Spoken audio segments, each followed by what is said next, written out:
జనగాం జిల్లాకి జస్ట్ ఒక 20-25 కిలోమీటర్స్ దూరంలో మనకు ఒక 3 ఎకరాల సైట్ వచ్చిందండి.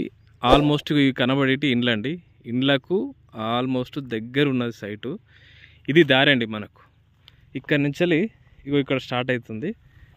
ఇవి ముందు ఈ చెట్టు కనబడుతుంది. ఇక్కడ నుంచి ఆ పత్తి చేను ఎకరం ఉంటుంది. అటు కనబడేది ఆ వరి చేను ఒక 2 ఎకరాలు, మొత్తం 3 ఎకరాలండి. ఈ రోడేనండి ఇటు. ఈ పెద్ద వేప చెట్టు అవతల నుంచి అటు ఆ పొలం స్టార్ట్ అవుతుంది గెట్టు.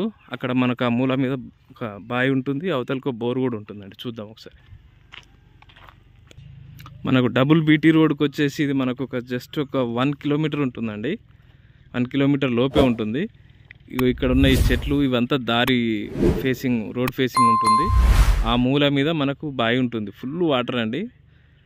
ఈ గెట్టు కనబడుతుంది కానీ నాటేసిన మడి ఇది.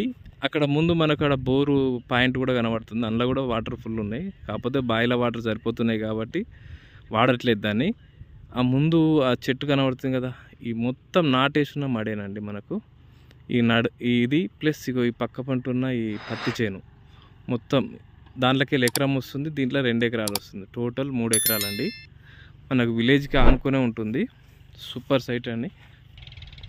మనకి ఇక్కడ ఈ ముందు కొంచెం మిరప తోట ప్లస్ టమాటా చెట్లు పెట్టారు. ఈ పక్క నుంచి అది రోడ్డు, మళ్ళీ అటు బాయిలకు పోయే రోడ్, అది వేరే వాళ్ళకు.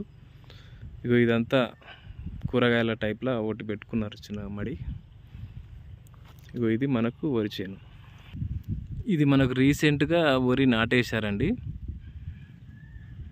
టోటల్ 3 ఎకరాల సైటు.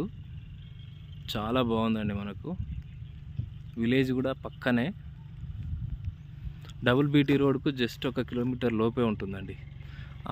ఆల్మోస్ట్ ఈ విలేజ్లకు రోడ్డు కూడా పడుతుందండి. ఆల్రెడీ కంకర దొక్కిచ్చింది. ఆ రోడ్డు పడితే మనకు ఇక పక్కకు 50 మీటర్లే ఉంటుందండి BT road. CC road almost ఈ ఇండ్ల దాకా ఉంటుంది. సీసీ రోడ్డు ఇండ్లకు ఆనుకొనే ఉంటుంది మనకు సైటు. Super site. జనగాం జిల్లాకు వస్తుంది. మండల్ హెడ్ క్వార్టర్కు జస్ట్ ఒక 8 కిలోమీటర్ల దూరంలో ఉంటుందండి.